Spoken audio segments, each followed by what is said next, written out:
Kamusta mga kalapatid, mga kapatid, mga kaburo ko to? So, yun nga, meron tayong natanggap na magandang balita sa isa sa mga nakakuha ng mga lahi ng dugong bughaw natin mga tol.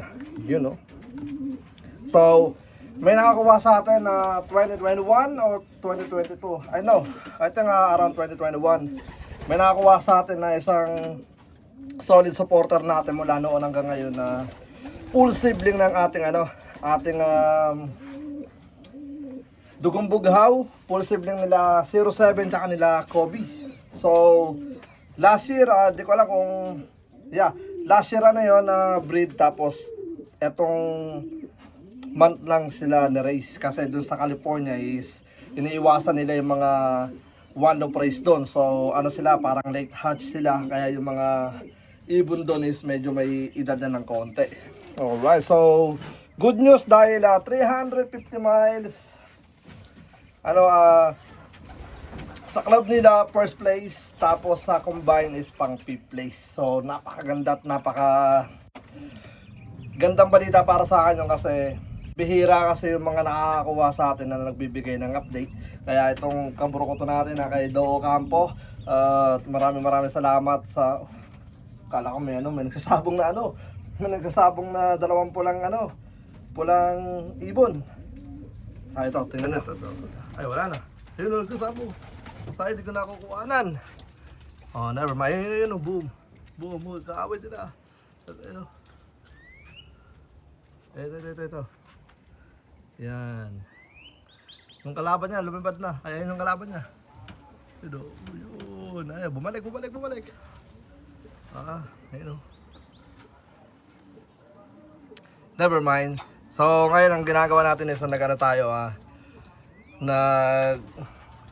loft inventory, tapos nag-trap training tayo sa mga bago, tapos yung mga dumating ng last week is nandun na rin sa taas. No, hindi ko pa pala na ilalagay. Mamaya ilalagay ko sila kasi batch by batch ang ginagawa ko. So, yung 1, 2, 3, dun sa dulo, yung 1, 2, 3 na room is mga lumilipad na sila. Tapos yung 1 and 2 rito naman is di pa sila lumalabas, pero mini-make sure ko na good sila sa trap.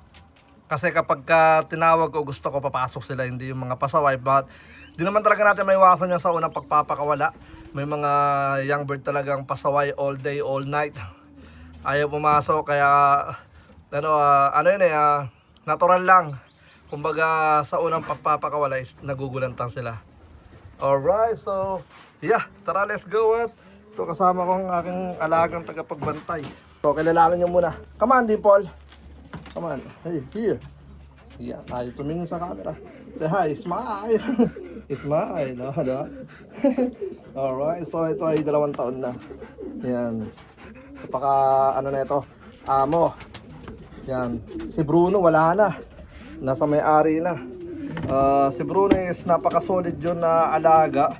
But, hindi siya kapag nakakawala siya, lahat ng gumagalaw gusto ng banatan. So, kailangan na talagang kunin na mayari. But yun na, nakuha na ng aking sister. So ngayon, balik tayo sa ating, congratulations nga pala kay Doo Campo. At ito yung kanyang full sibling. Yep.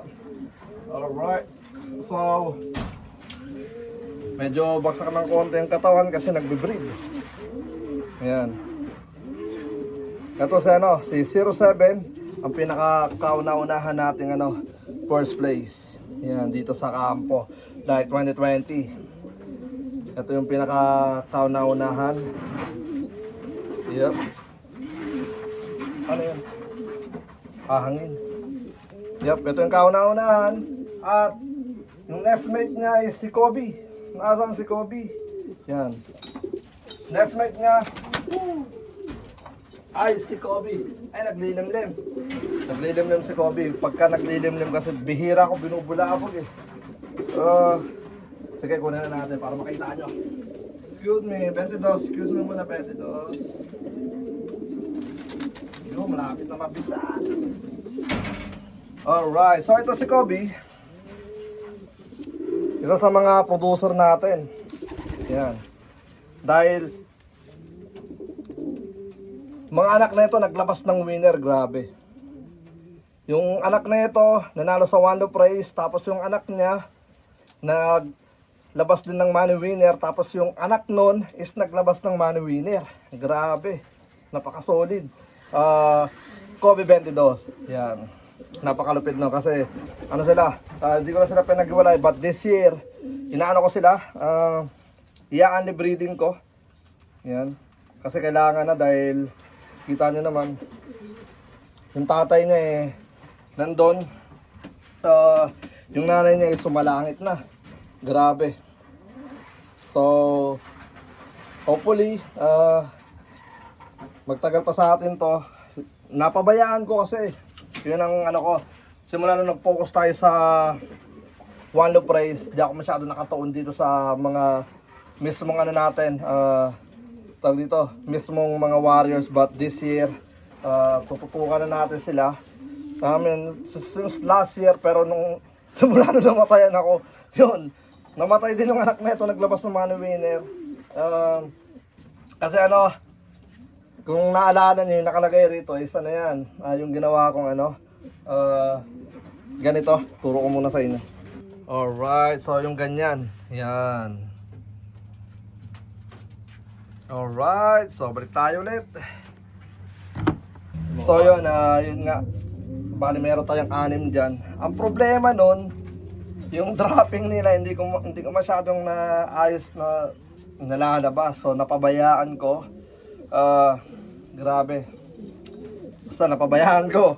But this year, ito nga, nagano tayo na ito, mas madali siya. Tsaka magaganda yung mga drop nila.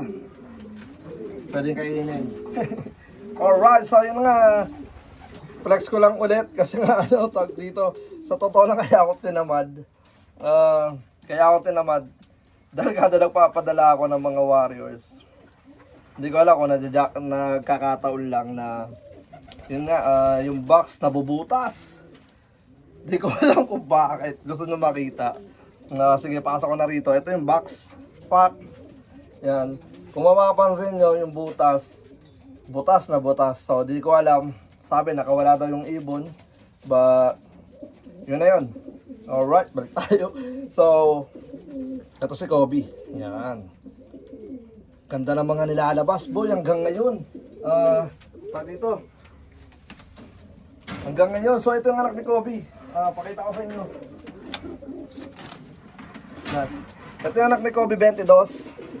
Yan, nag first place to dito sa club. Yan. Tapos, ito naman is naglabas ng money winner sa 450 miles. 450 miles so 400 miles, parang gano'n na. Basta 400 miles. Last year, doon sa Martinez Classic. Ito 405 miles, yeah. Basta yun. Naglabas ng ano, ng first drop yung anak na ito. Tapos yung nestmate ng nanalo na yun is nanalo rin doon sa One Loop Race. Alright, so ano talaga, Dugong Bughaw is napaka-consistent na winner dito sa kampo natin. Tapos ngayon is meron tayong mga ano, nakabili na, yun nga, nanalo rin sila sa One Loop Race, nakakapitas. Tapos yun nga, nabigyan tayo ng update ni Denny Ocampo na yun nga, yung ibon niya nilipad niya doon sa ano, sa tropa niya. Tapos final race, yun nga, nag first place. 16 minutes ano, behind yung second place, kagaya ng 07. Parang nga ito sa 07. Yeah. Yep. Yeah. Yun. 16 minutes din behind yung second place dito sa club namin. 2020 ano, tag dito 2020 champion itong ibon natin. So nandito sa mga lot natin ngayon, meron tayo dito 2020, 2021, 2022, tapos yung 2023 natin is na kay Jai, 6th place, money winner. Ano siya, 6 overall. Tapos 2 beses pa siya din nakasakay sa race dahil nagkaroon siya ng tombulot, sabi. Nagkaroon daw ng buluto kaya hindi sinakay ng ng 2 beses sa race. But tignan nyo, kahit hindi siya sinakay ng race, nakahabol siya, nag 6th place siya dun sa overall. So, imagine kung naisakay siya ng 2 beses, baka hindi lang siya 6 overall nun. If nalusutan niya yung mga race na yon. But yun na nga, di ko na kinuha yun kasi sinabi ko na pagtapos nun is kay Utol J na yun. Yun. And then ito, ay last na to, last breeding na to. Tingnan natin yung anak niya. Come on. Ooh. Alright, so ito yung anak, dalawa. Yung isa naka SD SD ring band. Teka lang. Ayun SD ring band. Tapos yung isa naman is naka perso ng Capistrano. Alright. So habang maliit pa, presyo niya na, available, ito, yung isa lang. Pero yung isa, hindi, kasi tag dito, ilalaro natin sa, opportunity race. Itong isa, ito. Ayaw magpakita. Okay. Ito yung ilalaro natin sa opportunity race. Yup. Anak ni 07.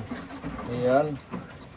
So nakakatuwa lang kasi nag-champion yung isa sa mga galing dito sa atin. Kami na naglabas ng champion. Yan. Ang pinakamalupit pa doon, yung nakuha sa atin is nag-money winner din yun sa 450 miles. 400 miles o 450 miles. Grabe kasi yan basta 400 miles tapos yung 2 times money winner din yun pagkakaalam ko sa 350 at sa 450. Alright, so naglabas ng champion and then ito is available habang maliit pa. Ayan. Ring number 436. 436. Ayan.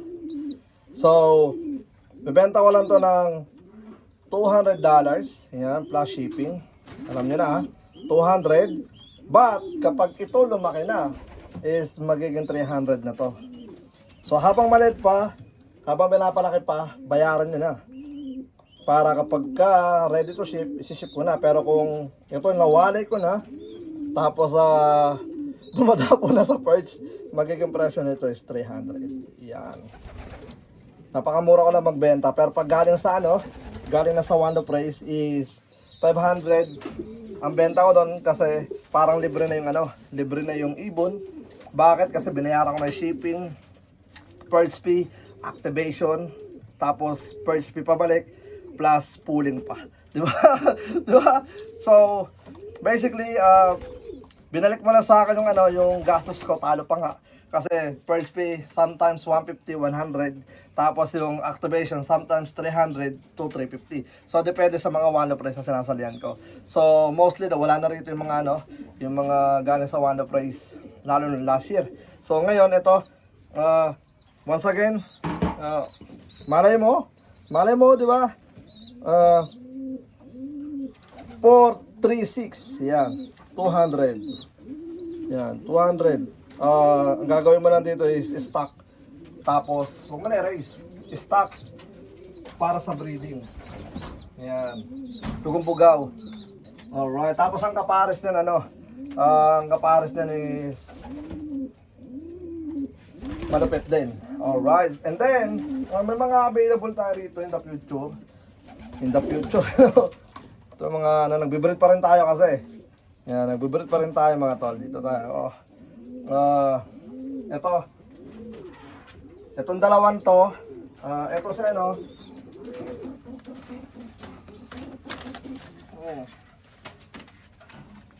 Ito. Yung full sibling wala, namatay si Sweetie Babe. Tawag dito. Anak ko ni Kobe 22. Yan. Ito yung naglabas ng money winner sa 400 miles tapos sa 350 miles last year. Yan. So meron silang dalawang anak. Hindi ko na sila may lalaro sana sa One of Price. So awitan nyo na habang ano pa. Malit pa eh. Kakapisa lang 2 days ago. Hindi ko pa nalalagyan ng singsing eh. Excuse me. So yung ano, hindi ko pa nalalagyan ng singsing eh, no? Dead pa. So yung tatay is Wolverine.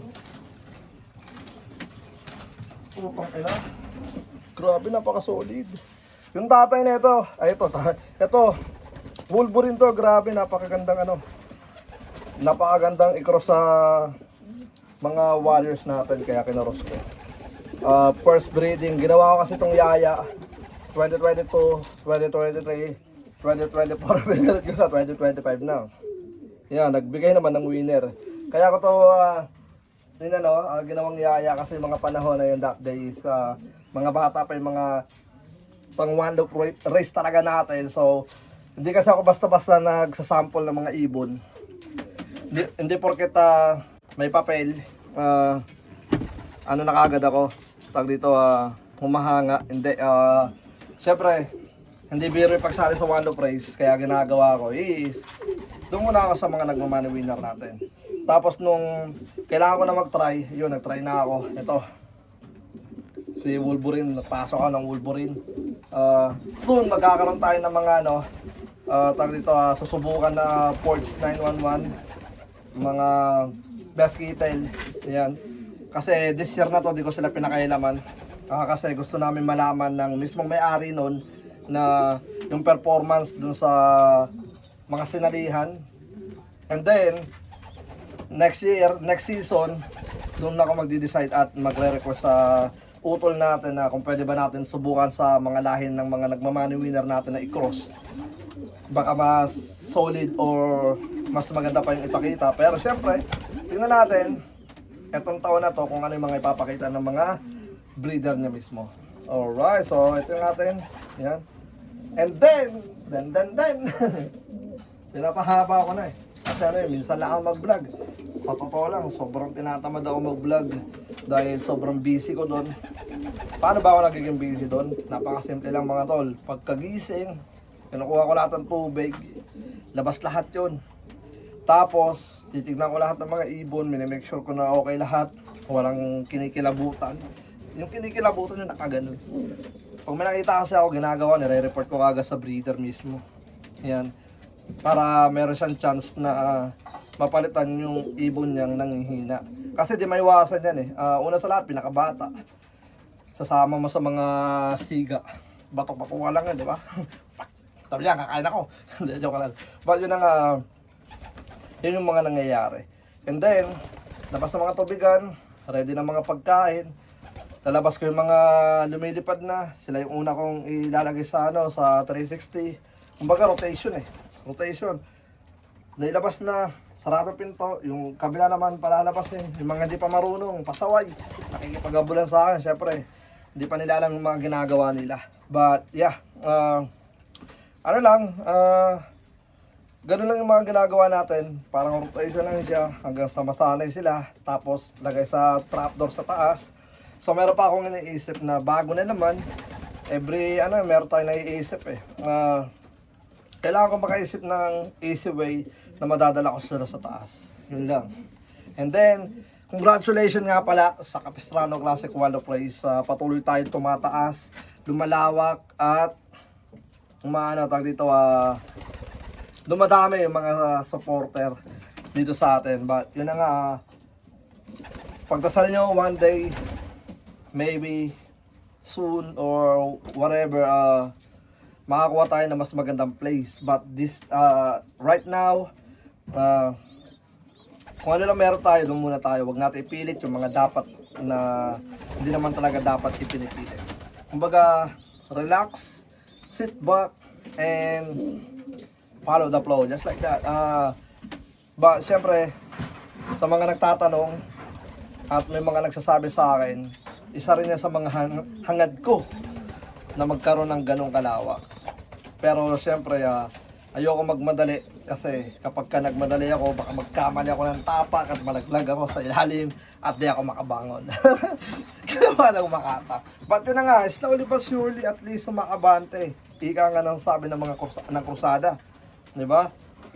slowly but surely, at least sumaabante. So yun na nga, dito tayo sa Dugong Bugaw natin. Congratulations again once again kay Denny Ocampo. Nakuha mo yung tagumpay at yung pangarap yun na magkaroon ng champion bird. Yup, sa susunod sa loob mo naman kasi itong year na to nagpalipad lang siya doon sa yung shoutout nga pala kay Peter. Yan. Isang malupit na handler, yan si Peter. Sa kanya siya naglipad. Yeah, kasi sa pwesto na yun, ni Utol Denny, okay naman pero syempre mahirap gumalaw kapag meron ka ng mga anak. At dito ka pa nakatira sa US na walang katapos ang bayaran. Alright, so yun na nga, tapos na tayo rito. Dito naman tayo sa ating mga masyado tayong meron pa nga tayo rito mga young birds na to sa kabilang side. Yeah. Meron din tayong nabreed na sa dugong sa kay Kobe 22. Meron na tayong mga matured dyan na nabreed ko ano ba yan, 2025 last year. Yeah. Nandyan lang. Meron din ako isang inbreed dyan. Kumbaga this year, yan. Pero soon papahinga ko sila tapos salang ulit para ipayaya. Sasabayan ko siya ng mga sasabayan ko ng mga pwede kong ipayaya. Alright, so saan na tayo? Ito.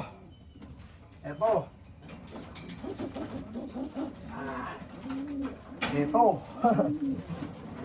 lang. Alright, ito yung nag-money winner sa sa tag dito sa Martinez Classic. Grabe, white light. Grabe, napakaganda, napakalusog. Yup. So ito yung nag-money winner. Meron tong naging isang anak. No. Wala pa pala itong nagiging isang anak. Meron pala itong mga 4 na pinadala sa mga one-log race. Yan. So, ito yung mga tag dito, napakalusog. Yep. So, tignan natin yung mga anak nito kung maganda yung ilalabas sa liparan. Ipinadala rin pala sa sa Pataya. Grabe. So, napaka-solid ng tiwala sa atin ng ating tag dito utol partner. Yan. Yep. So, ito ay malapit na magpahinga rin. Grabe ang ganda ng katawan. Okay. Tapos ito, meron pala tayong tag dito bababa natin. Habahan na natin, minsan lang tayo mag-vlog di ba? Yun luma na rin yung natin. Baka may gusto mag-sponsor din ng ng breeder cage. Natanggap ako ng mga sponsor. Alright, so yun na nga, meron tayo rito ito yung nestmate nun, yung nanalo ng natin. Aray. Solid. Ito yung nestmate nung yung blue bar white light kanina. Nanalo rin to sa one loop race. Yep. Napakaganda rin ng ranking na ito. Pero sayang kasama na ito doon sa sinalihan ko First overall yata siya nun. Last before race, parang last before race. Basta yun na yun. Tapos tinos ng low fly yata, tinos na 20 miles. Hindi nakauwi. Nadali ng kalaban siguro. Ganda pa naman, napaka-consistent. Alright. So ito yung ang lahi na ito is Dugong Maharlika Wolverine. Kasi may pasok na to ng Wolverine. Kita nyo naman yung mata niya, napakaganda. So ito yung mga i-ready natin for next year. So ginamit ko to bilang yaya. Doon sa baba, nakadalawang clutch ng yaya to. Grabe, di ba? Winner, tapos ginagawang yaya. Yep. But, bago lumaki yung inaalaga na ito, after 2 to 3 weeks yata ng itlog, hindi pinabayaan ko yung itlog, may laman. So ngayon siguro yun na aking ipapipisa. So pagka napisa yun, pwede siyang maging available. Yan. Kaya hanggat maaari, PM na kayo or just give me a text message 850-454-5763 at yeah, yung mga magiging available tayo. At syempre meron nga pala tayong available na cup. Ito kung napapansin nyo, yan, meron tayo ritong cup, meron pa siya rito, tsaka snap siya. Yeah. Alright, napakagandang cup. Mura lang. PM mo lang ako. Ito, para wala na nagtatanong. $35 plus shipping. Pag isa, dalawa, free shipping na. So, kung dalawa bibili mo, is magiging free shipping na siya. Ang pinakamalupit pa na ito, let's say na taga California ka, or Arizona, or kung saan man, ikaw lang meron na ito sa area mo. Diba? Ayun lang, malupit. Yup, ayan. May dumi po. Nana ng balahibo. Pero napakaganda na pagkakaburda dyan mga tol. Yup. Supportahan nyo na. Maraming salamat na agad. So yun na nga. Meron pa tayo dito ang isang magiging available. Ito. Pwede to. Medyo makalaki na. May itlog din to eh. Napakaganda boy. Easy. Yan o. Ay, teka lang. Nilaglag. Napakaganda boy oh. Napaka-sexy. Mukhang ilalaro to sa ano. Teka lang. Yeah, available mga tol. Easy lang. Pero napakaganda ng pagkakatindig na ito. Tugong bugaw mga tol. Yan. Alam nyo kung bakit ako naging dugong bugaw?